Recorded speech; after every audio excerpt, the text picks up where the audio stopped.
안녕하세요, 드레입니다. 굉장히 오래간만에 특가 PC를 가지고 왔습니다. 그런데 가지고 온 타이밍이 참 그지 같습니다. 예, 뭐 이럴 때 준비를 다 해가지고 무튼 앞에 있는 컴퓨터는요, i3 1100F와 GTX 1065 이렇게 두 개를 조합해서 만든 엔트리급 가성비 컴퓨터입니다. 여덕 컴퓨터 대표님이 꼭 이 말씀을 부탁하시더라고요. 가벼운 가격으로 준비한 다이어트 특가 PC. 아, 이거 에반데? 아시겠어요?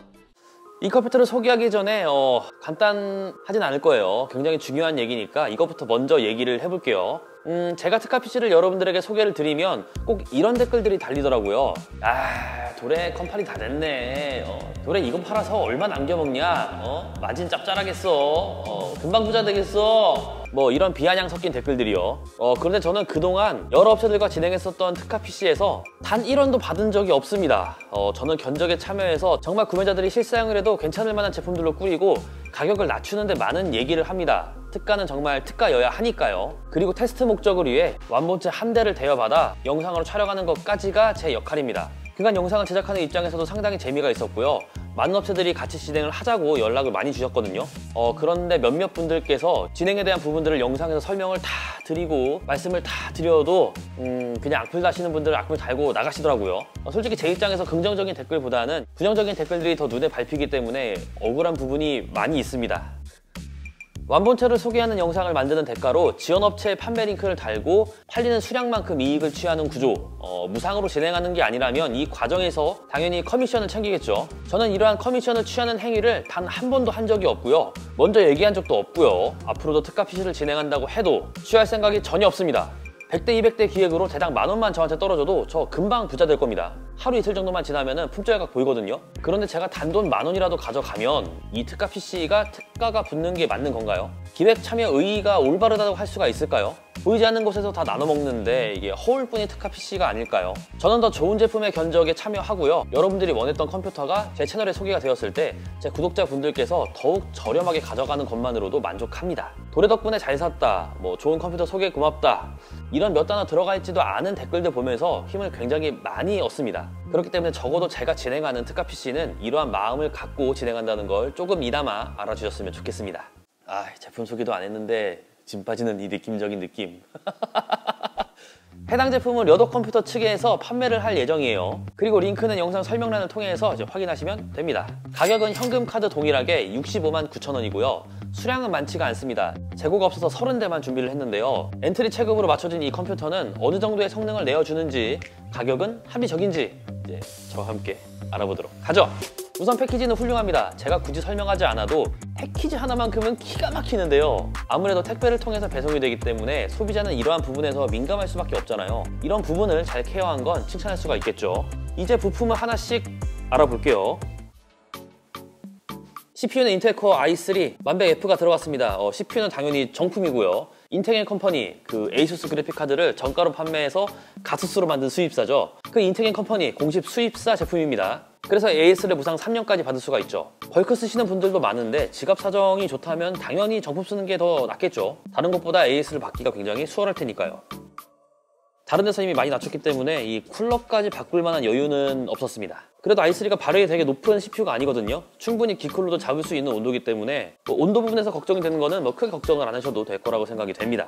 자, 메인보드는 ASUS의 프라임 H410MK를 사용했습니다.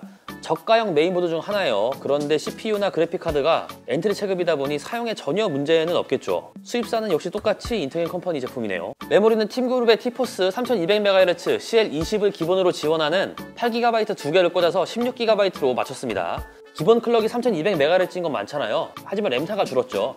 이 램이 수율 좋은 거는 오버가 더 잘 된다는 얘기가 있던데 뭐 굳이 거기까지 생각할 필요는 없을 것 같고요. 사용하는데 크게 무리는 없는 램으로 구성을 했다, 이렇게 봐주시면 좋겠습니다. 그리고 저장 장치는 웨스턴 디지털 블루 250GB짜리 제품을 사용했습니다. 용량이 조금 아쉽긴 한데 그래도 게임 3, 4개 정도는 설치는 가능하고요. 제품 자체는 믿을 수가 있잖아요. SSD를 교체하거나 추가를 해야 하는 거는 크게 어렵지 않기 때문에 나중에 용량이 부족하면 이제 그때 교체를 하시면 될 것 같고요. 그래픽카드는 에이수스의 터프 게이밍 1650으로 구매했습니다. 브랜드 괜찮고요. 요즘 터프 명성이 장난이 아니죠. DVI, HDMI, DP 이렇게 하나씩 지원하고 있고요. 투펜 제품이고 백플레이트까지 있어서 뒤틀림이나 발열 억제는 괜찮더라고요. 물론 플라스틱은 조금 아쉬워요. 그리고 또 아쉬운 게 있다면 이제 LED가 없다는 점, 너무 멋부리지 않은 게 이것도 좀 제 입장에서는 아쉬웠고요. 파워는 80 플러스 스탠다드 인증을 받은 에브가 500W를 넣었습니다. 뭐 게임 셋이죠.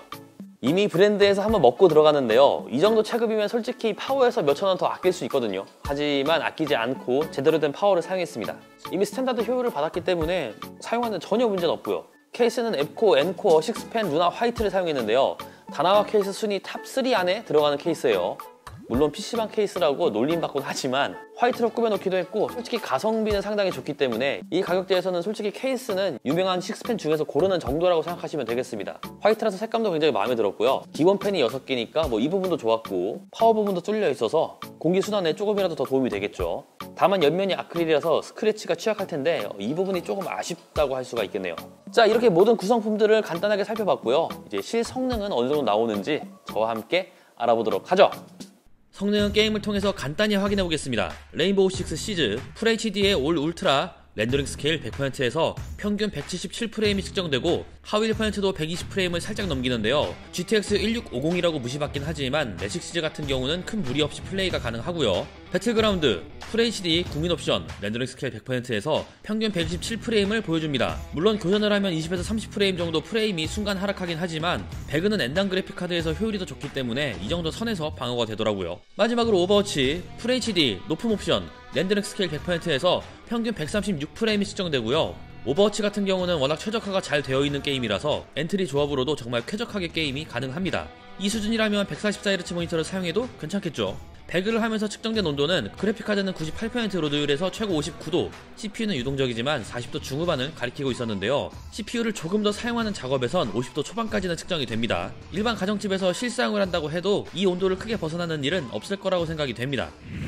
자, 이렇게 알아보았습니다. 이제 가격에 대한 제 생각을 얘기해 볼 건데요.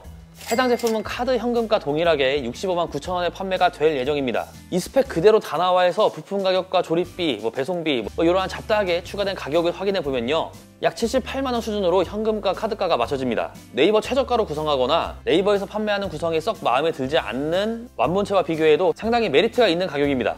그럼에도 불과 1개월 전 가격 생각하면은 이거는 진짜 말도 안 되는 가격은 확실합니다. 다나와 최저가인 78만 원 수준이라면요. 그래픽카드가 1660 슈퍼였어야 됐는데 지금 1660 슈퍼는 40만 원을 줘야 구매가 겨우 가능한 그래픽카드가 되어버렸습니다. 진짜 그래픽카드 가격이 오바 1g 좀 넣어서요. 2배는 뛴 느낌이에요. 그래서 특화 PC를 촬영하고 있음에도 솔직히 말하면 최대한 있는 부품을 아껴 쓰고 부품 업그레이드 정도 진행하는 것을 추천드립니다. 하지만 업무나 기타 여러 개인 사유로 구매를 반드시 하셔야 되는 분들이 계실 거예요. 생계가 달려있거나 정말 컴퓨터가 필요한데 그걸 마냥 기다려라, 참으라 이렇게만 말할 수도 없으니까요. 그렇기 때문에 부품 구성도 준수하게 맞추고 싶었고 엔트리급 제품으로 생각하셨던 분들에게는 현재 특가 PC가 몇 안 되는 방법 중 하나라고 생각이 됩니다. 수량도 더 진행했으면 좋았을 텐데요. CPU 그래픽카드 수급이 안 돼서 30대밖에 없습니다. 진짜 재고가 없다고 하더라고요. 그리고 해당 제품은 주문 순서가 아닌 결제 순서로 30명을 끊을 예정입니다. 결제를 했지만 30등을 초과했다면요. 몇억 컴퓨터 측에서 전화가 갈 테니까 이 부분은 미리 양해의 말씀을 드립니다. 자, 이렇게 65만 9천 원으로 구성된 가벼운 가격으로 준비한 다이어트 특가 PC 영상은 여기서 마무리하겠습니다. 다음엔 희귀종이라고 불리는 터프 3080과 라이젠 7 5800X를 조합한 컴퓨터를 들고 찾아오도록 하겠습니다. 역시 가격 다이어트도 해야겠죠? 최대한 압박해서 합리적인 가격으로 찾아올 수 있도록 노력하겠습니다. 시청해주셔서 감사합니다. 생유! 이 그래픽카드가 20만 원 후반이더라고요. 말도 안 되지.